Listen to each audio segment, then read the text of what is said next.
best budget phone out this year. CMF Phone 2 Pro. Search now on Flipkart. Rahul तेरी वजह से पूरा plan cancel हो गया। अरे भाई रहने दे। सुन, बडीज के साथ क्रिकेट स्क्रीनिंग का प्लान बनना फास्ट, सेम प्लान कैंसिल होना उससे भी फास्ट। उसी क्रिकेट मैच के स्कोर अपडेट्स ESPN क्रिक इन्फो पे मिलना super fast. Super fast score updates के साथ और भी बहुत कुछ मिलेगा। For fast scores and a lot more, download the ESPN Crick Info app now. Half-time in the first ever India-Pakistan final in the Asia Cup, and it was an innings of two halves. Pakistan thought they'd started oh so well, 113 for 1 at one stage, and it went horribly wrong thereafter. 146 all out, courtesy the spinners picking up 8, and the openers got 103 between them. The rest of the batting got 36. What happened in that first innings, we find out on CMF by Nothing presents ESPN Cricket for Timeout, powered by Thumbs Up. We'll hear from Urooj, Mumtaz shortly. Varun, and Aakash, Chopra firstly. Please explain. Spin, what happened there? Well, spin, yes. Of course, there is some quality spin when we spoke about the Indian bowling attack as well. Even though slightly depleted in the absence of Hardik Pandya and India not choosing to go ahead with the fifth proper bowler. But some really clueless batting as well. I mean, you expect a slightly better show. I mean, 113 for 1, you are cruising. That actually validates or just tells you a few things about how the pitch is playing, whether the spin is actually that daunting to handle. And then if you collapse the way Pakistan did and not lasting the quota of 20 overs, that's like one collapse for the ages, man. This game, 160 odd runs, another 25 runs from here, the game would have been very different. But I mean, Pakistan at this point in time seems like they've shot themselves in the foot. More on Pakistan self-destructing or India's spinners being like amazing? Look, the Indian spin trio is second to none in world cricket at the moment. It's hard to escape from them. If you see off the fast bowlers, you have them in the middle, and more often than not, Varun and Kuldeep have always delivered, and Aakash joined the party in this game. But the unsung hero of this entire bowling attack is Shivam Dube. The way he's bowled his 3 overs, because there's a lot of pressure. It's not easy to all of a sudden bowl in a final and take the new ball and get the job done. He got the job done, and Pakistan, I think they failed to assess the wicket because they were really ahead of the 8 ball. They should have assessed the wicket, known what a good target is, and the batsman didn't bat well, obviously, but horrible planning. There was no need to send Shah Afridi above a batter who can bat way better than him at that point because you had to consolidate the innings. So many different things. I think more Pakistan is at fault, but the Indian bowlers have always kept it together, especially the spinners. I'd like to go into your unsung hero a little later because I think it's a good point to make. But let's get Urooj's thoughts on how and why that went so horribly wrong after what looked like a fairly solid start. Urooj. Raunak, I've been on your program long enough to say that I have no idea how and I don't know why. So, I mean, it's honestly mind-boggling. After 57 and 46 up the order, it almost looks like a Pakistan helpline number. What is it? Call 081-600-60. That was a batting score. And I completely agree with Varun and Aakash. It was almost clueless batting. And I said this to you earlier, so this ultra-aggressive approach without understanding the Dubai surfaces, on which Pakistan, mind you, has played a lot of cricket. Yes, Indian spinners were fantastic, but Pakistan shot themselves in the foot. This almost all-out gung-ho approach. It's almost trying to hit every ball. Agree with Varun there as well that getting Shaheen to come ahead of Fahim, who was batting well, the captain again. I think it just went horribly wrong, and I don't think Pakistan can actually explain this. It is Waqar Yunus at one point said it felt like a schoolboy team, and unfortunately, it did actually. Skills actually, skills is one part of the story. The second is the cricketing smarts. I mean, if there is no combination of the two, you're 9 out of 10 times you're likely to fail. What we saw, and all three of us actually agree that there were no cricketing smarts. The way they approached once a wicket fell, I mean, there has to be some method to the madness. Yes, you want to attack. Yes, you want to go to a total which you think is attainable, but there has to be a method. And second part, I keep repeating myself, that skill is lacking. See, there is a gap. When you look at the way Pakistan is actually handling. Once in a while, you see just the sparks of brilliance. But other than that, it's not just this game, right? You look at the previous game, the game that they played against Bangladesh. I mean, you would find similar kind of mistakes happening over and over again. There is a question mark on the skill as well there. Point well taken. But what is the method that can still work, even if you have Kuldeep and Varun in front? This is the third time you're playing. You played them better in the second game. You're a coach now. Even at 113 for 1, if you collapse with 9 wickets in hand, you almost limp your way to 160. Correct. With 50 runs to get run a ball with 9 wickets, even that's not happened. It's gone like sort of so. What's missing?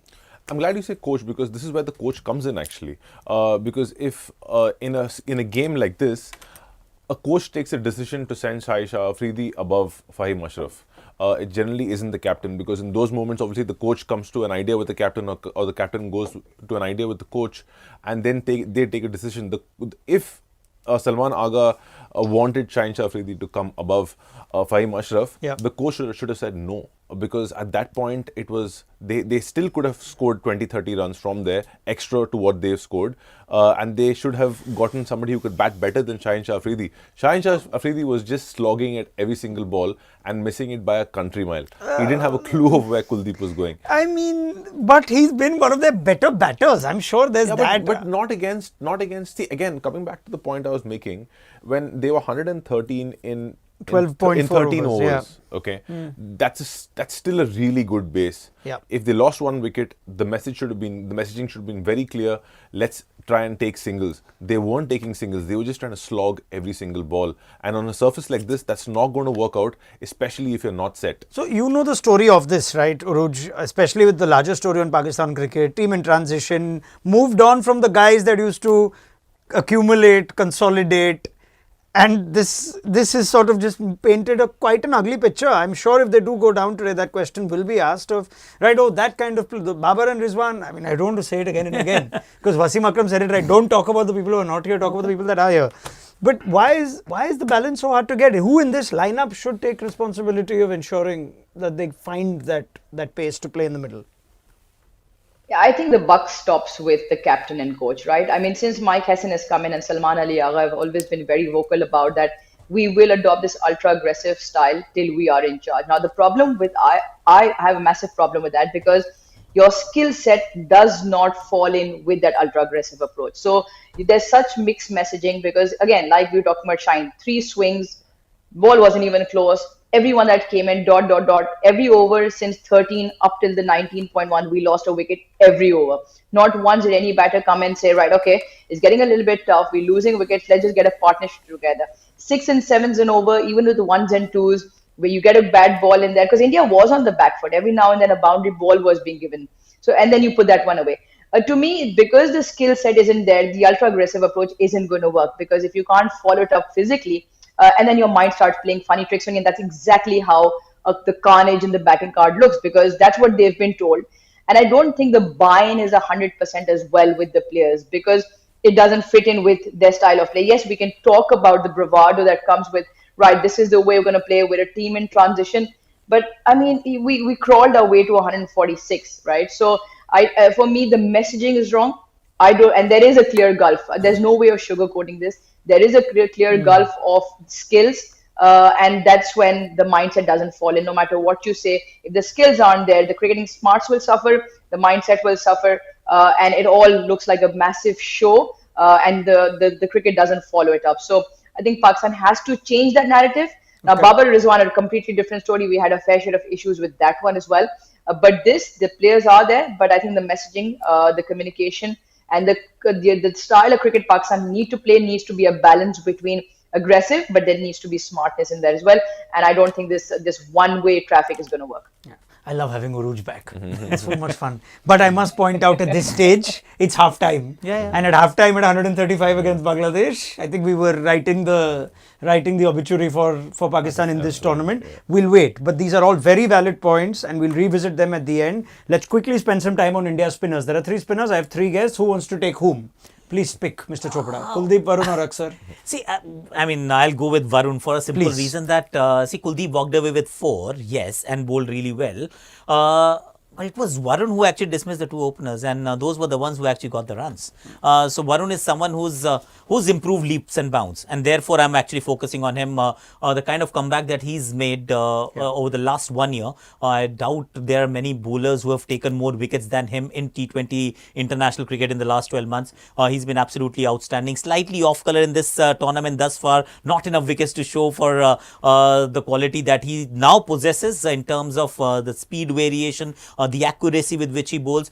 There was a time when he would actually give you a bad ball every now and then. That bad ball is not coming your way at all. And I think that one wicket was important, even though he got hit for a 6 to begin with. Saibzada Farhan, India was desperate to get a wicket. He gives you that wicket and then follows it up later with the Fakhar Zaman. So again, with Fakhar also, there was a plan. The moment there is a left-hander, go wide. Go wide, make them go over covers and not towards this side. Concede a few wides if it may be the case. They had a plan. They followed it to the T. Eventually there is success. So Varun is done. So Aakash goes with Varun and makes a very good point about the larger picture of Varun. So Aakash gone with Varun. Varun, you want to go with Akshar? I'll go with Akshar, absolutely. Because for me, Mohammad Haris is the most important batter for Pakistan in the middle. The way he's batting, he can consolidate, he can get set, and then he can explode towards the end. But getting him out in the fashion he got him out was brilliant, because generally as a batsman you would think that Akshar Patel is going to choke you, he's going to bowl into you, he's going to bowl fast, but just by his cricket smarts and just by his variation of pace, just bowling it slower than his other balls, that was just perfect bowling for somebody like Mohammad Haris, getting caught out into the deep. Even the fielder was placed perfectly. Generally for Akshar, the long off is slightly straighter, but the fielder was actually wide. So great captaincy and bowling by Akshar Patel. Excellent. Urooj, fittingly, you can take the wrist spinner. Kuldeep Yadav is yours. Yeah. Let's take the best for last. I think he's phenomenal. I like the one when he talks in the post-match pressers. He likes to keep it simple. He's always trying to look for wickets. So he's always got the front pad or the stumps in play. Now the problem is if you haven't picked him off the hand, he can be very skilly as well. Variations in pace and always looking for wickets. And I don't think Pakistan have still got the measure of picking the wrong one. So he's phenomenal with the ball. He bowls important overs, always looking for wickets. Picked up 3 in that 17th over. And Pakistan completely lost it from there. So for me, he's probably one of the best wide ball spinners around the world at the moment. And he bowls important overs. And not just that, because a lot of teams adopt playing him, even knocking him around. Even in that, he's got the quality, gets a little bit of turn both ways, and his control of length is quite impeccable. So deservedly, those 4 wickets for him, fantastic. Okay, I want to spend the little time we have remaining to club both the openers who of course were the top scorers, but the story that you bring up on Dubey is the unsung hero. India went into this game, as Aakash said, that they will almost have to bowl with this lineup. The one thing they're hoping is that Dubey, if I'm bowling the first over, which is also a very interesting call, is that he doesn't go for 15 or 17. And then suddenly Surya's made to think, does he bring spinners in differently? Do the plans change? Even though Pakistan were wicketless, they were going at 7s, 8s. You know where I'm trying to go with this. Even though the openers gave them a base, how much of, say, an advantage was not taken by India's gamble of Dubey as the frontline seamer today? But then again, it's coming back to the quality we're talking about of the Pakistani batting lineup. If you see the way they're trying to hit, they're trying to slog, they're trying to hit not 6s, they're trying to hit 12s. They want to hit the ball outside the stadium. Nobody's holding their shape. Right from the first over onwards, if somebody, I don't want to draw comparisons or draw parallels, but if Shubman Gill was batting, for example, he would just hold his shape and just play the correct cricketing shots. But they were just trying to blast Dubey out of the park. I think that has translated into the collapse as well. And I just think that if Pakistan, even with the current bunch, if they just can hold their shape and bat a little more conventionally on slow wickets where it's most important for you to hold your shape, it would have been better. Now, I guess the dummies are thinking here, this guy, Saibzada Farhan, has hit, I think, the most sixes of Bumrah than anyone I can remember. Yeah. So if we can hit Bumrah for sixes, why is he not middling enough against Dubey or against the others? It comes down to just that shape and... I mean, there is of course, that's the play for sure. But then cricketing smarts would actually tell you, okay, who can I take down? It's not a battle of ego. It's just the understanding of who's the weaker of the two. And you pick your areas where you want to go, the kind of... Because, see, Shivam Dubey is not going to swing the ball as much. He's not going to pitch it fuller. There's only one length that is going to come and pitch it there. And then he'll expect expect you to now deal with whatever you can do because he's not going to move. So now the onus is on you to actually make him move and do something else. I think that opportunity lost then allowed Surya Kumar Yadav to something that we discussed pre-match. If that doesn't happen, then Akshar will have to bowl in a very different area at the different phase of the game. Varun would have actually finished his 2 at least in the first 6. Things would have looked a lot different. And Tilak Verma, I thought that over was very important, where he just got that Tilak Verma over one boundary and not much damage done. He had to do a bit more of that. Dubey, I mean, credit where it's due, man. We've been talking about it that he is someone who can be taken for runs. The entire tournament has now passed. He's been very, very good. Urooj, you said this game could be decided in the power play. They were 45 without loss. And then 87 for 1 at the end of 10. But I think you flip it around, even now the game is in the power play. The way Shaheen Shah, Afridi, I don't know, the Indian openers, he's obviously the first game he tried to bowl Fuller, missed his length. Abhishek hit him for 4 and 6. Next game, short one, fine leg up in the ring, sprays down the leg side. We don't see a short one again. So for me, yes, Pakistan did well. But 146, India's going to come hard at them. For me, it's the power play game. Shaheen Shah, Afridi in the power play. Fahim Ashraf has been taking the new ball. Maybe they give the ball to Saim Ayub. He bowled a beautiful carom ball to Shubman Gill in that first game. So maybe just change it up. We don't have a lot of runs to play with, yes, but we have to get the bowling spot on. So yes, we're talking about go back to Pakistan's batting power play. Missed a massive chance. It's not about how you want to take them down. You need to figure out where you want to take them down. And Pakistan just try to hit everything back to Karachi for some reason. So and that didn't. So flip it around. Pakistan's power play. They'll have to be sharp. Shaheen Shah Afridi will have to go away from thinking that the ball is swinging because the entire tournament hasn't swung. Hit that good length, about 6 meter mark, and then maybe if the ball shapes away, and then if Abhishek Sharma has a great day again, then be it. But you can't be dishing up too many half volleys and let India fly in that power play. The game will be done sooner before we know it. All right, Varun, carry on from Urooj's point on Shaheen Shah Afridi, but I also present his lopsided numbers when it comes to India as an opposition versus all the others. We've seen an improved Shaheen Shah Afridi in the last few games. India, the economy almost doubles from 5.4 to 10.8. Because then again, he falls into the same trap every other Pakistan cricketer is falling into, is the over-aggressiveness against India. There was a bit of more cold-bloodedness against Bangladesh, and that's why they sealed the job.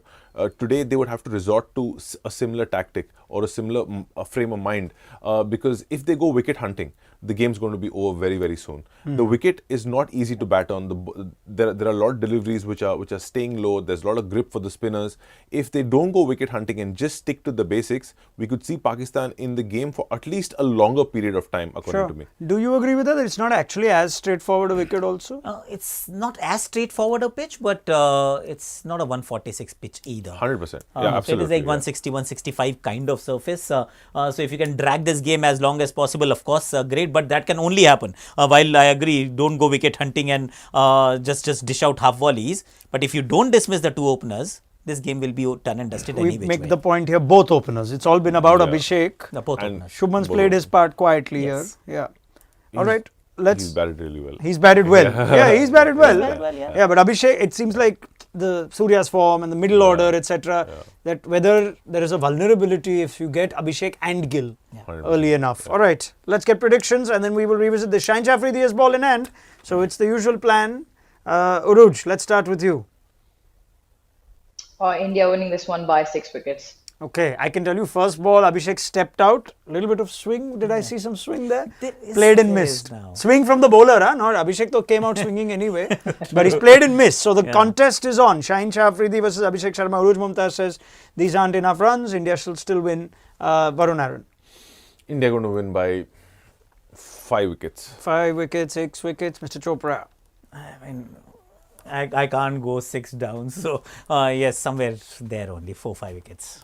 Max. I think we're going to get a close game. We lose only 4. I think we've got a close game. The one day I was not with you, we got a super over. You realized? Starts with a boundary. Okay. Yeah, actually that second ball is an example of what you all were saying. Instead of trying to slog it to just hold his shape. Time it. Okay, Abhishek Sharma's off with 4. Urooj, Varun, Aakash. Thank you very much for your time and your thoughts. The Asia Cup will be decided by the time we're live next on CMF by Nothing presents ESPN Cricket for Timeout, powered by Thumbs Up. Will it be Pakistan against all odds, or will India successfully defend their title? We find out in our post show. Join us then.